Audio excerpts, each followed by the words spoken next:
going to show you how to use our face moulds. We've got 4 different face moulds. They're very easy to use.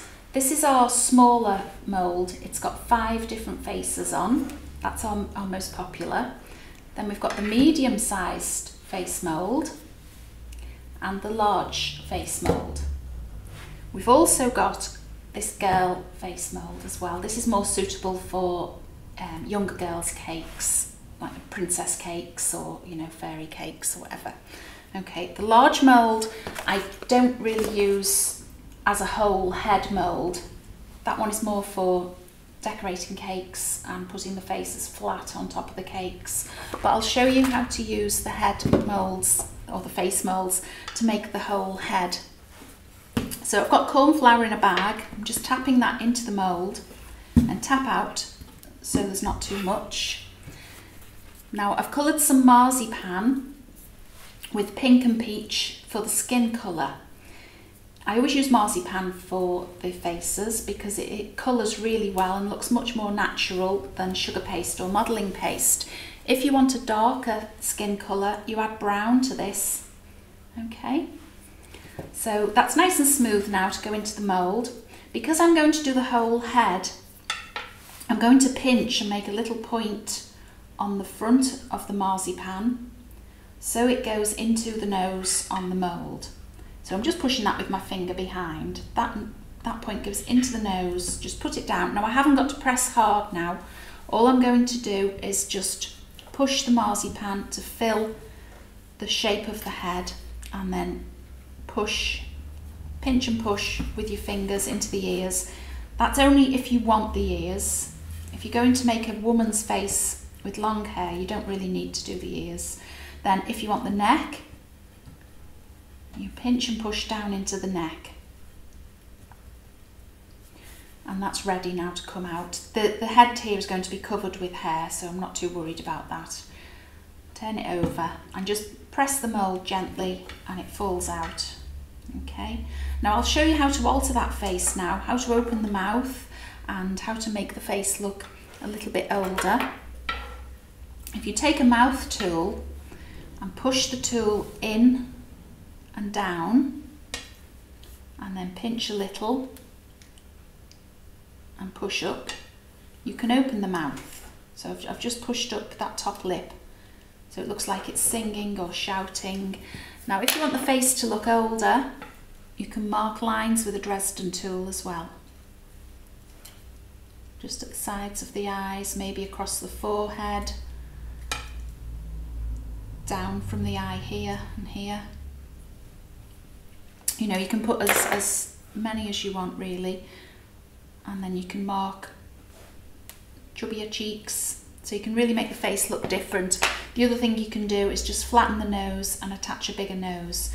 It's better to have a bigger nose on a man for a man's face.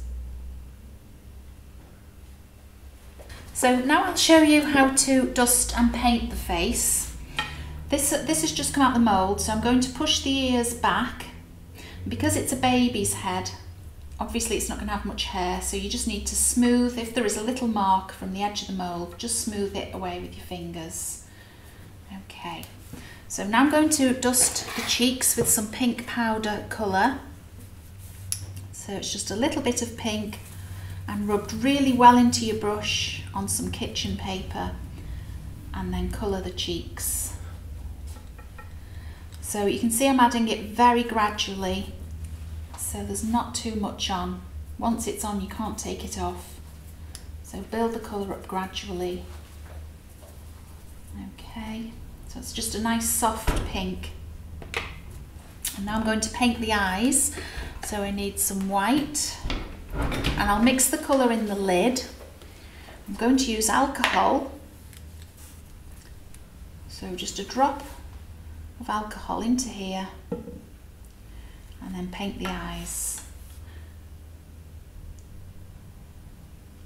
You'd leave the head on the table. I'm just lifting this up for the camera so it's easy to see what I'm doing, but you would, when you're painting, just leave it on the table. Okay.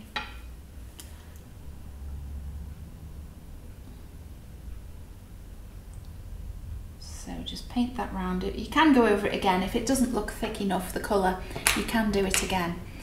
So now I'm going to put the eye colour in.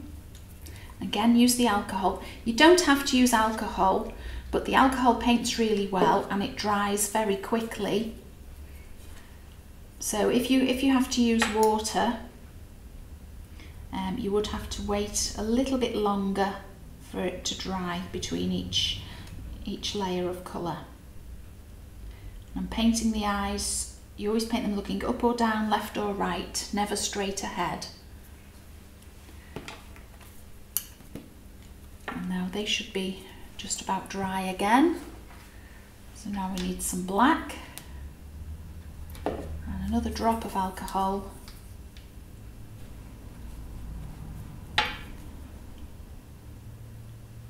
And painting the pupils.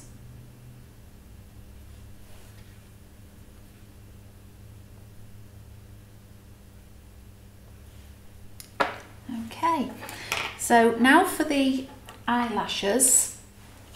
This time I'm going to use water because the brush is so fine. If you use the alcohol, by the time you mix the colour and get it right, the alcohol's dried on the brush.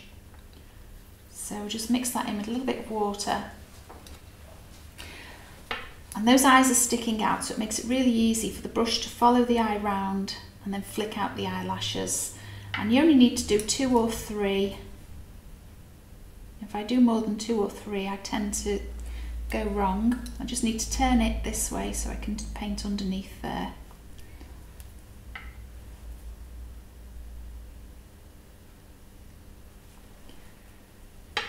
Okay. And now I'm going to go back to the white to just paint a tiny dot of white into each eye. That really brings it to life and wakes it up. And then some eyebrows. Now be very careful painting babies' eyebrows. You don't want them thick and heavy. You just want them very soft and thin. So very thin brush and little eyebrows there. Okay.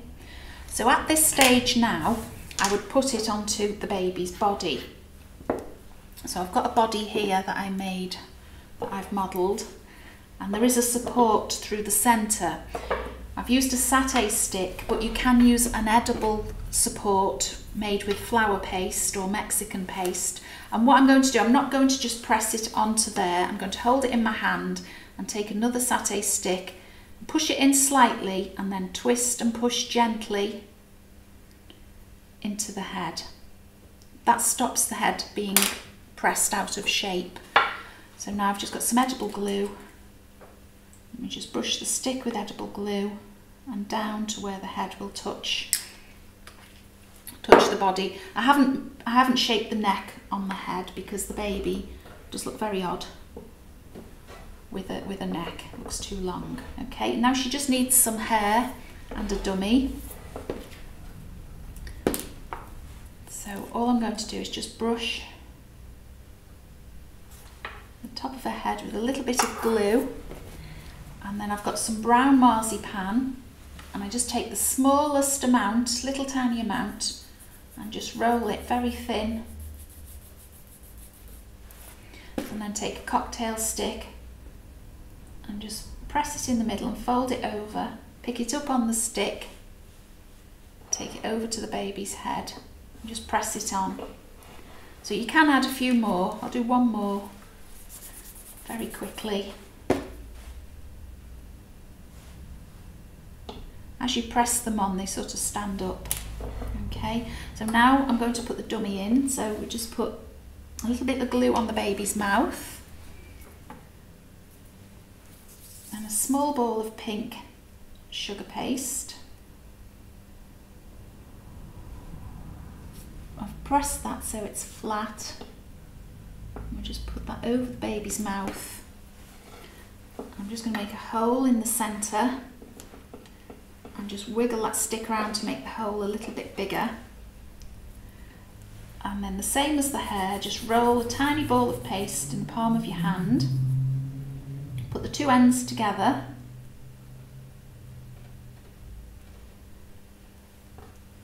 I'm just pressing those ends flat. Put the cocktail stick in, so it's held on the cocktail stick, and then rest it on your finger. Just touch the end with a little bit of glue, and then take it over to the baby and put that into the hole. Now this body is dry. It was made a few days ago, and it has Tylo powdering to dry it, so normally I wouldn't tip it up to put the handle of the dummy in. I've got some royal icing that I've coloured brown in this piping bag, and I've got a 42 nozzle, which is a fine rope nozzle, and I've just started to pipe the bride's hair onto here. Okay, now you can pipe the hair long or short, straight, curly, whatever you want. Just piping it freehand like this. The groom's hair was just piped on in exactly the same way with the same nozzle, royal icing, but as I've piped, I've just piped shorter pieces at the top and pulled up and off like that to get the spiky effect. So what I do is I build it up in layers, do the lower half of her head first with the royal icing, and then work your way up to the top and around the face.